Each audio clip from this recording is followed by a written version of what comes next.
How was the experience training with Alex? It was awesome. Alex is a very unique individual. He seems fucking awesome. He's a good dude, man. Yeah. He's a good guy. His kickboxing is Just next level. it's crazy. It's crazy how he sees the game. How so? Because it's so slow and simple for him. He slows it all down. Like it's all just I only have to do this. I don't have to do all that. And when I do this, I'm gonna vary it just enough for you to not get a beat on it. It's very nuanced, extremely high level. Like a perfect circle. Yeah. So simple. Yeah, so simple. So hard to draw. Complex. Yeah. All right. And it seems on the outside it seems like, oh yeah, it should be easy. He doesn't move, blah blah blah. But it's tough. It's tough to fight Alex. It's like fighting a poisonous snake.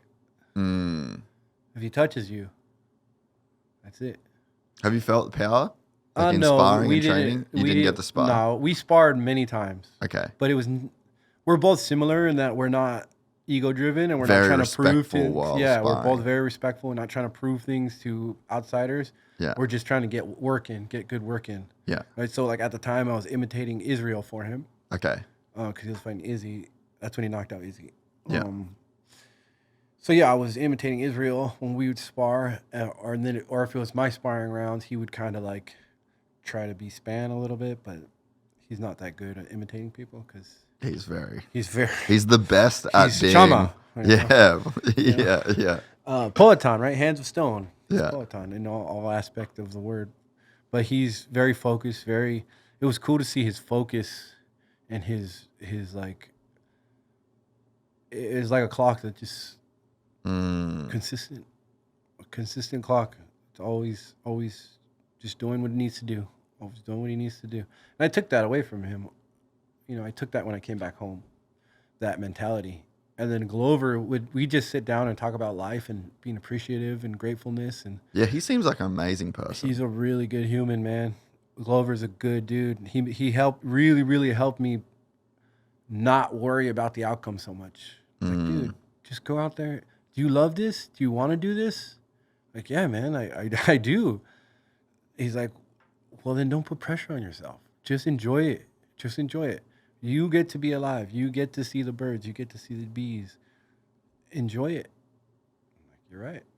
And that helped me get my gratitude. And then I went home and then I got the blood clots. And that was like even more of a... That was almost like a test of the lesson. What'd you learn? Yeah. What'd you learn? Did you actually learn this shit? You can pretend like you learned or you actually learned. Like, yeah. I learned, man.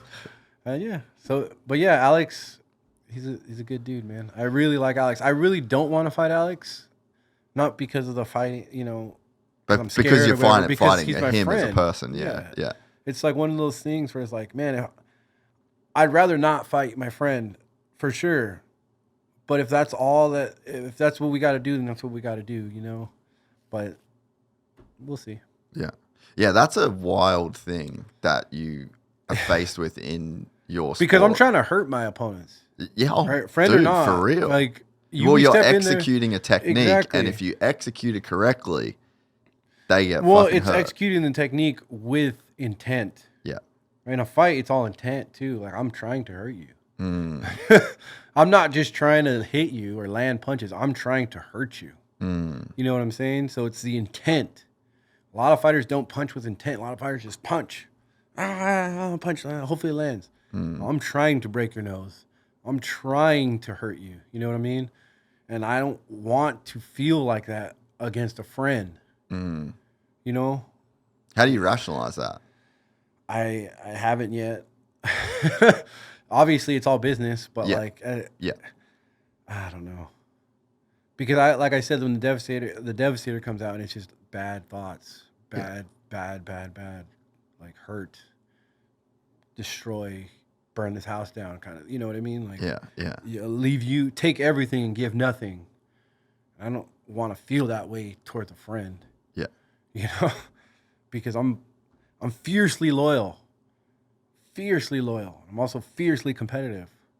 So it's definitely a situation that I hope we can work out a little better. Yeah. I don't want him to lose to Ankalaev, but it'll make your life easier. It'll make my life easier. Yeah. Sure. Fuck, that's a pretty wild fight, eh? That's a good one. But man, Alex is just what a person. Mm-hmm. What a person. What he's gone through and everything, dude. And then his personal life too, with his wife or his girlfriend that was married. He got a fiance and she was married in Germany recently. No. Remember that German girl he was with? That was always around with him? I didn't remember. No, I didn't pay attention. Yeah, maybe in the last year this happened. No. Yeah, so he made her his fiance, and then she was married in Germany the whole time. No. The fuck? Bro. That's not cool at all, dude. What? No. Oh, that poor guy. But he was champ at the time and everything, obviously, Yeah. Hopefully, he's good now and he's got... Yeah. But it's just one of those things, the fucking world don't care nothing about who you are, what you... Nah. They don't care, dude. Fighters just have, the craziest life and story, too, because, it self-selects for just the craziest shit. You know? It really does. You just don't find these normal people that are willing to become the devastator. Well, when I first came in, I felt like my story was, normal and regular. My parents, both parents are there. I was never, was on the streets on drugs. And I've never had one street fight in my whole life. Really? Believe that. No shit. Never had a street fight. Just none of that. And in Hesperia? In Hesperia. Well, I was always in sports. My parents were very scared of us joining gangs. Yeah. Because we're all boys and we're big, right? So they were like, keep them in sports, keep them on the right track, keep them, commitment and busy. Responsibility, right? An idle's mind is a devil's playground. Mm-hmm. They moved from LA, they used to live right 5 minutes from Dodger Stadium. They moved because they didn't want us to be in gangs. It's just fucking sketchy right there. Yeah. Dude. They're like, we don't want these boys to be in gangs. My dad's brother was in a gang. He was in prison my whole life, pretty much, and all those things. And so he's like, we need to get these boys out of here. So he selflessly moved away from all this, all the cool city and everything to go live in the middle of the desert back in 1990 when it was just dirt out there, so. No shit. That was our... But it's pretty methy up there. Oh, yeah. It would have been bad when you were growing up. Or was it not as bad? No, it wasn't bad when I was growing up. It was really nice, actually. Really? It was really quiet. It was riding bikes with all the neighbor kids. They were all playing. Everybody was really good neighbors and everything. Huh. And then I got in junior high, and all of a sudden, there was a bunch of crime. Yeah. Bunch of gangs started coming up. Bunch of old gangsters because it's more affordable to live up here and it's quieter. It's harder to get caught up. Yeah. Et cetera, et cetera. Yeah. So we noticed that it started changing. So we had to move out that area because it started getting real bad. And we moved to the better side of town and just stayed focused on sports. And then so on the off season, they'd be like, all right, we're going to the lake, or all right, we're going to the Big Bear, we're going snowboarding. Yeah. Keep us busy. Or we're going riding. No staying at home bullshitting with your friends, we're going to keep you guys active. So they did a great job. But my life was very regular, normal. Yeah. Coming to the UFC, it wasn't a crazy story. I didn't really have much adversity other than, college, whatever. Yeah. But now I have a story. Now I have some crazy adversity and a crazy story. I guess if you don't have a story coming in, fighting will create one for you. Yeah, true way. Right? If you enjoyed this content, please like and subscribe. And to listen to the full 3-hour podcast, search Gypsy Tales in your favorite podcast platform or click the link in the description below. Gypsy Gang.